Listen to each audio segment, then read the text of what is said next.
All right, today we got Mr. Jay Wags on the pod. Jay Wags is 25 years old, been with us for about 18 months. Background before this, I was doing some flooring construction, and then he was our top rep last year at 443K. So we bought him a Rolex, hit him with the Shador, and then your best month ever, record month, was 62,000. Yes, sir. So cool. So wanted to jump in a little bit into first. Let's just start with, because I know we've done recordings before. So let's just briefly go over why do you want to get into sales? You know, you're doing construction. What made you specifically? Well, no, I'll just let you go. Did you specifically seek out sales, or were you just like, I need to do something different? What got you into sales? Yeah, so I was doing the construction, Yep. making like 35, 40,000 a year, and was pretty much tapped out in income. Like that is about as high as it could go with the position I was in, who I was working with. So I just wanted to make a bunch more money. So I started looking into real estate. Everyone says, you know, you can make a lot of money in real estate. I was going to go get my license to be a realtor, and I was going to work for a company that wholesales houses.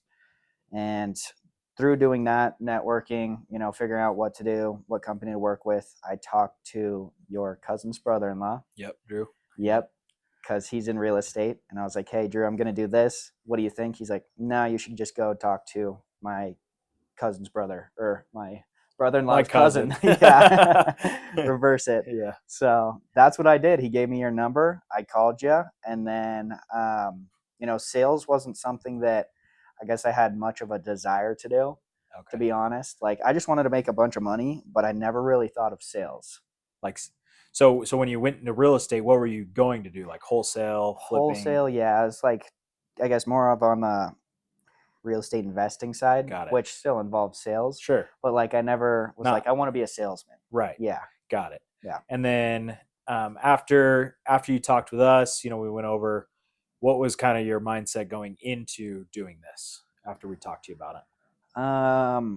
I was all in, honestly.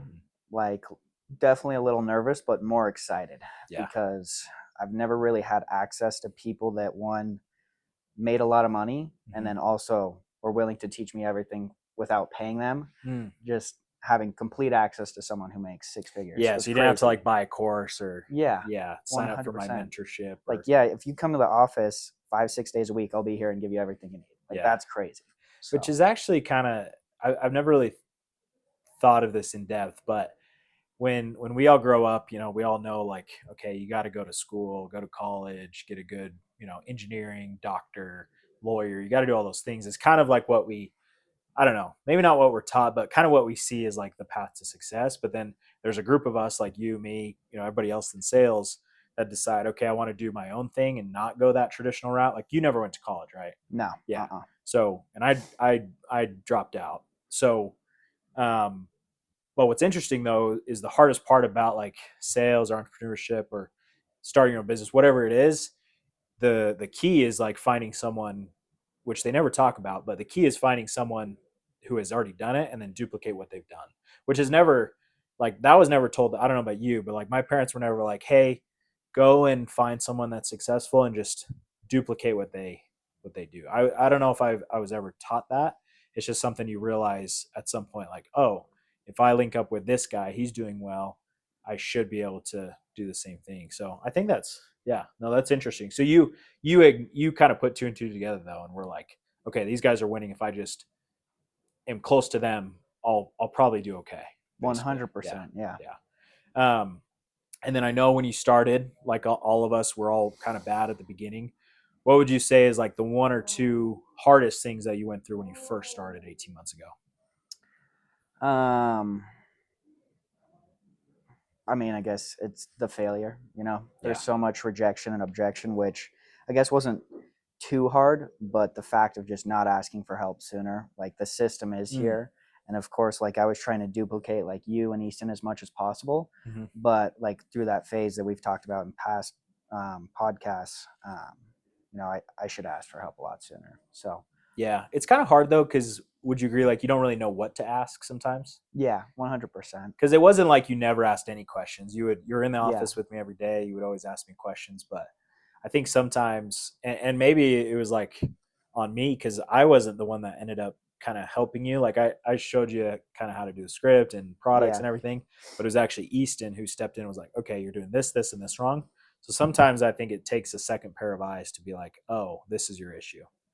yeah, Because in my mind, I'm trying to think back at the time. It's been a year and a half, and a lot's gone on since then. But in my mind, I was like, okay, he's gonna get it eventually. Like he's just trying really hard. It's gonna keep. He'll do it eventually. But I couldn't pinpoint. Maybe it was my lack of leadership skills at the time, but I couldn't necessarily pinpoint like, okay, if I help him do this, he can be better. So, and obviously a lot's changed now. So how did you? So that was the hardest part, was rejection, objections. How did you fix it?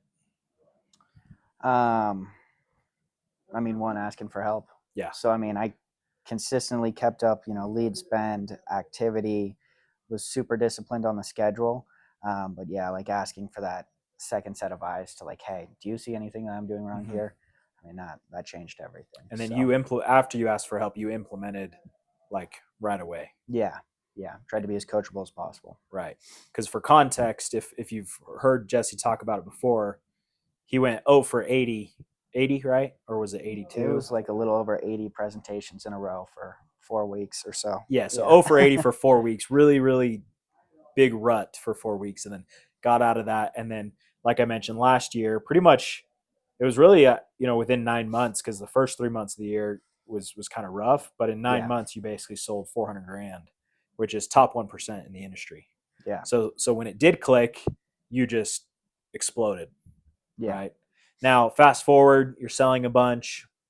What has been some, challenges that you've been through, just to give people perspective? Like, it's even once you get it, it's not all smooth sailing.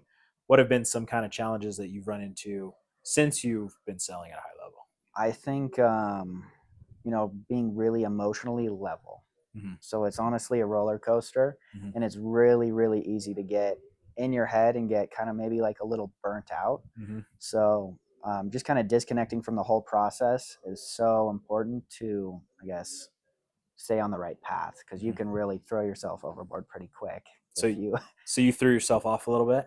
yeah, yeah, Yeah. here and there, it's easy to get in your head. Like Yeah. last week, for example, I sold 18,000. Yep. And then this week, man, it's been a slow week. I've sold like 4 or 5 policies.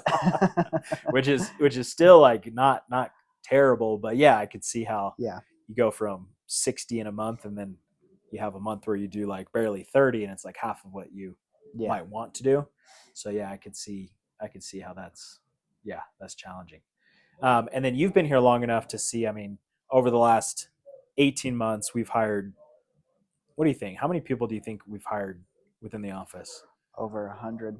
Over 100 for sure. Yeah, And you've obviously, like, you're still here. yeah, You've seen guys come and go. You've seen guys that said they were going to be the best fail. You've also seen guys come in and go faster than you, like building a team, 100%. like Yeah. crush it. So let's start with, maybe just to give people perspective, what's been, maybe if there's one or two things, like what do you think leads to people come in and then they just don't make it past a few months? Like what causes that, do you think? Some of the biggest things that I've noticed lately and paid attention to is a lot of the guys come in and they try and reinvent the wheel. Mm. Like I hear people talking about, hey, I did this with the script. I'm changing this. What do you think? I just made this part. Can I get your feedback? Which I think is absolutely crazy. Yeah. Yeah. So Why do you think they do that? I couldn't tell you, especially like from my perspective. I came in with no sales experience, no insurance background. So like reading that piece of paper was the greatest thing ever. I was Yeah. like, holy cow, thank God you guys have this. Yeah. Otherwise I'd be lost. So Well, so I wonder, because I think like we're simple dudes, right? And yeah, we're kind of dumb. So if, like, here's the script, we're like, okay, I'll read the script, and yeah, we don't think a lot. We're not over analyzing, overthinking it. So do you think yeah. part of it is just people get in their own head and they think too much? Is that maybe part of it? It definitely has to be. Maybe some like ego if they have past sales experience, things along that line. But I mean, as soon as you're like, hey, I made this much last year, this is exactly what I do every call.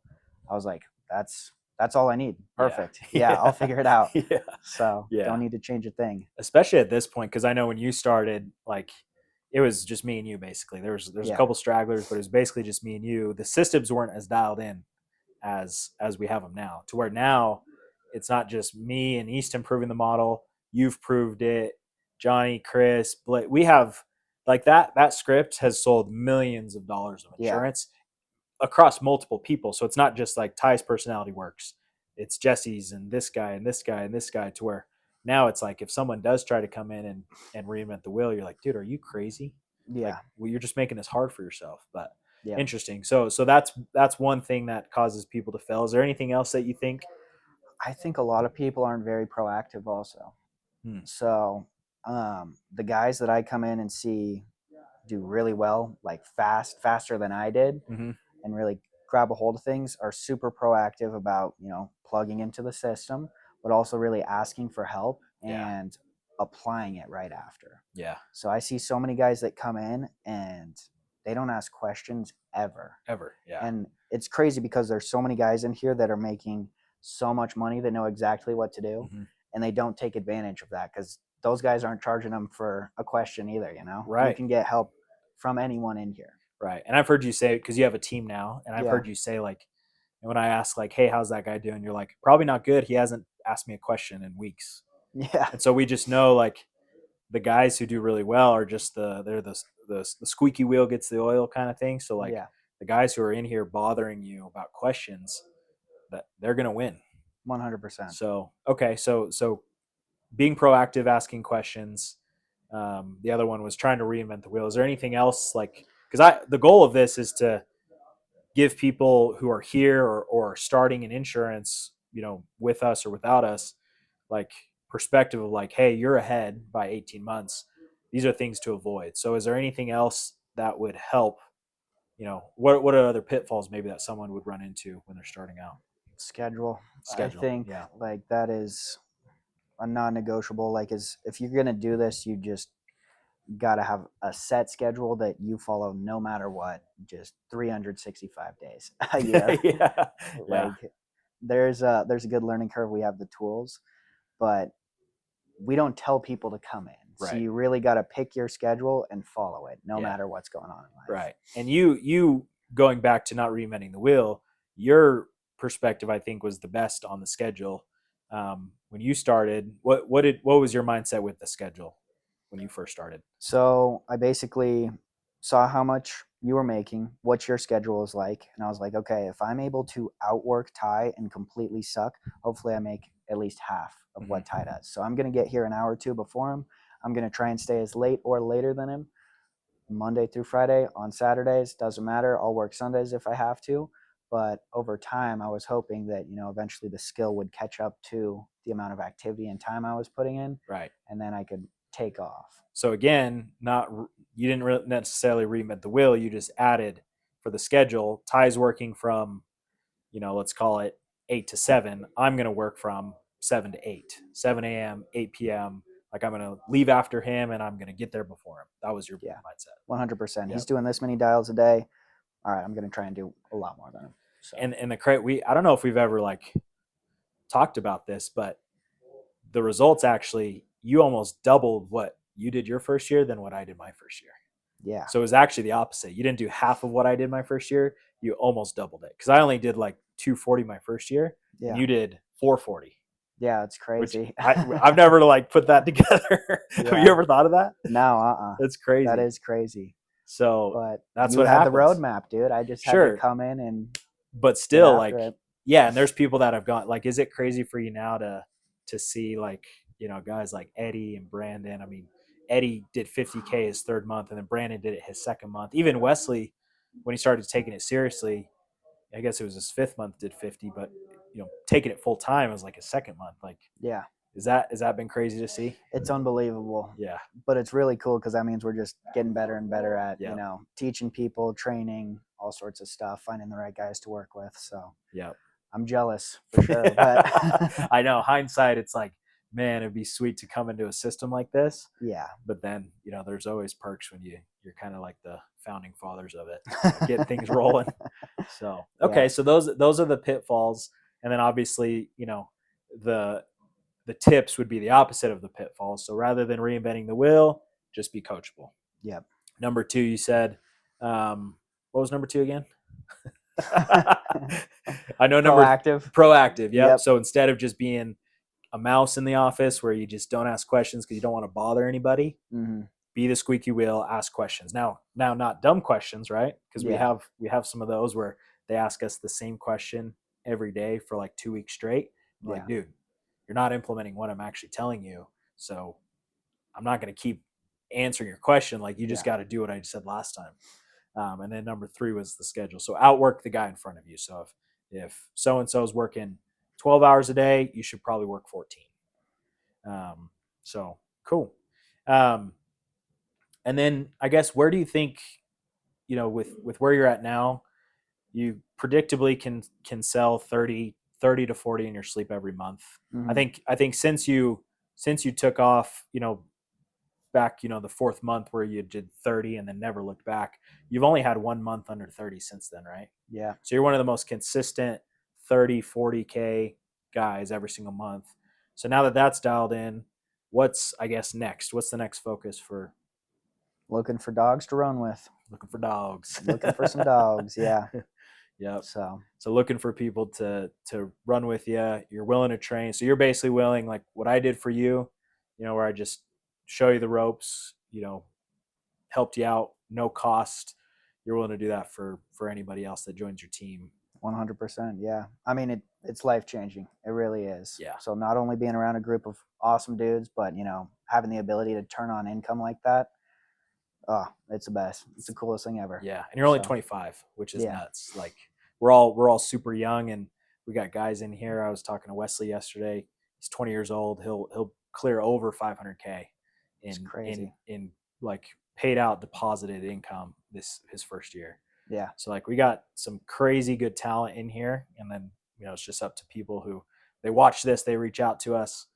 They got to actually just come and do the work, and they can be successful. So yeah. Well, as we wrap this one up, we'll do another one where we go over your sales script. But as we wrap this one up, is there any piece of advice or any tips you'd give to someone that might be curious about getting into insurance?